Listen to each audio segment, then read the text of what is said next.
The latest on U.S. President Donald Trump, who has tested positive for the coronavirus. Trump's doctor says the president is doing well and has been fever-free for the last 24 hours.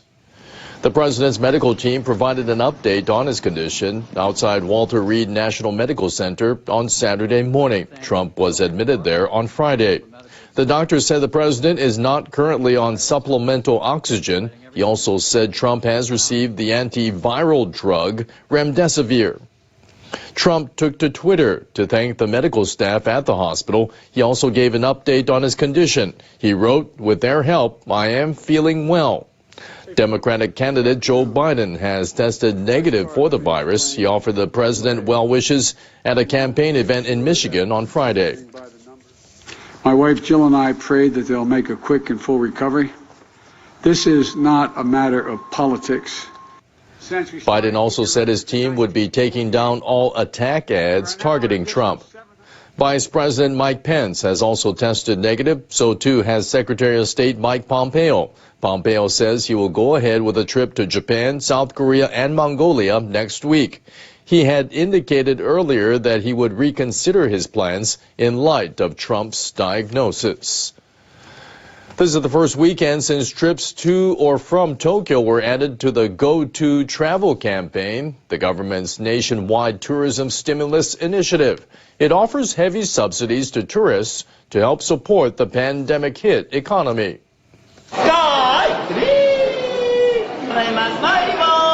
Many people visited the country's tallest tower, Tokyo Skytree, on Saturday. It's offering a 50% discount on the admission price this weekend. Visitors can also use special Go-To travel coupons at cafes and other outlets inside the complex.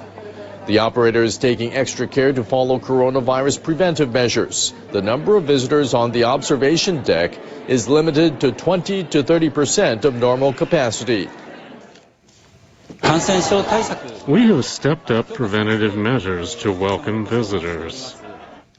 And this upscale hotel in Tokyo has launched a special package offering rooms at half price. Together with the Go-To campaign discount, the room rates are about one-third the normal cost. The plan also includes lunch at a French restaurant in the hotel. The hotel has seen a significant increase in reservations since Tokyo's inclusion in the campaign, and it expects the number of bookings to continue to rise. We will be happy if the hotel gets busy again. We hope people find our special offers attractive and make trips to our hotel. The Tokyo Metropolitan Government says it confirmed 207 new cases of the coronavirus in Tokyo on Saturday. The daily tally has been hovering around 200 for 5 consecutive days. Japan's health minister has vowed to double the daily capacity of coronavirus antigen tests at airports to 20,000 as Japan eases entry restrictions on foreigners from around the world. Japan can't allow all foreign travelers to enter the country, but I believe the need for antigen tests will grow further, particularly among business travelers. Health Minister Tamura Norihisa visited the quarantine station at Tokyo International Airport on Saturday. He observed how saliva-based antigen tests were conducted for entrance to Japan. Japan had started 2 days before to allow foreign nationals who have been granted mid- or long-term visas to enter the country.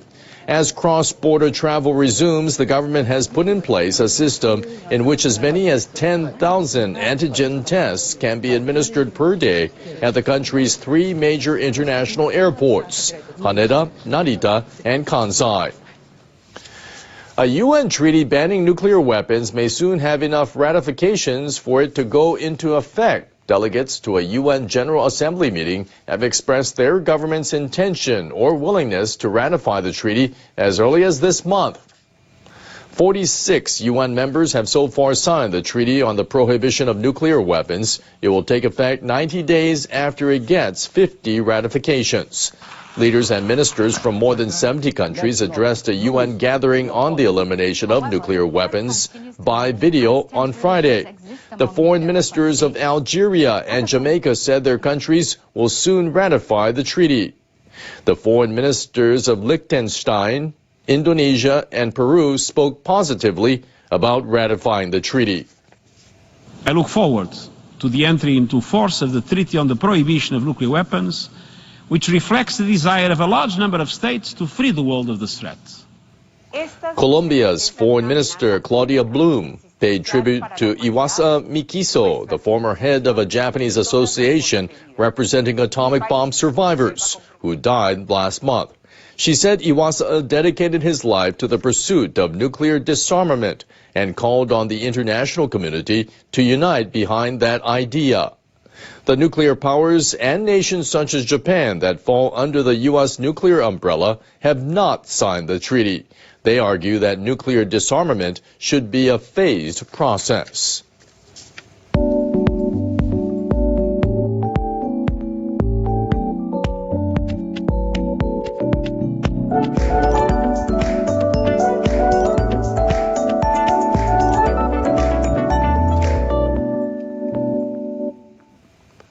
The National Track and Field Championships in Japan wrapped up on Saturday. The event is being seen as a key test case for next year's postponed Tokyo Olympics and Paralympics.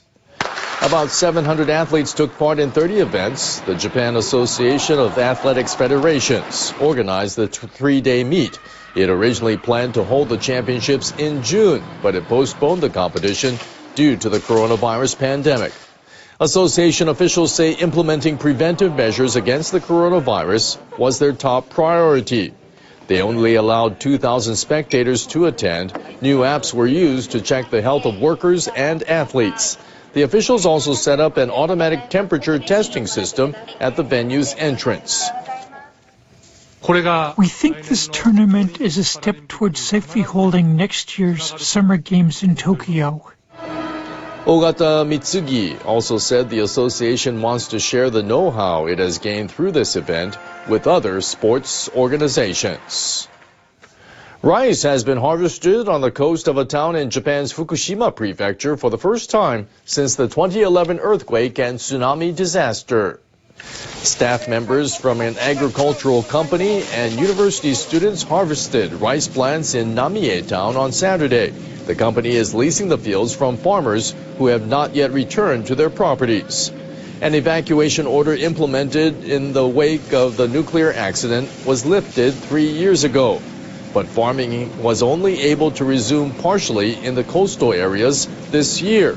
That's because fields hit by the tsunami needed to be restored. The residents had high expectations. I'm deeply moved that we have been able to come this far with the first harvest. The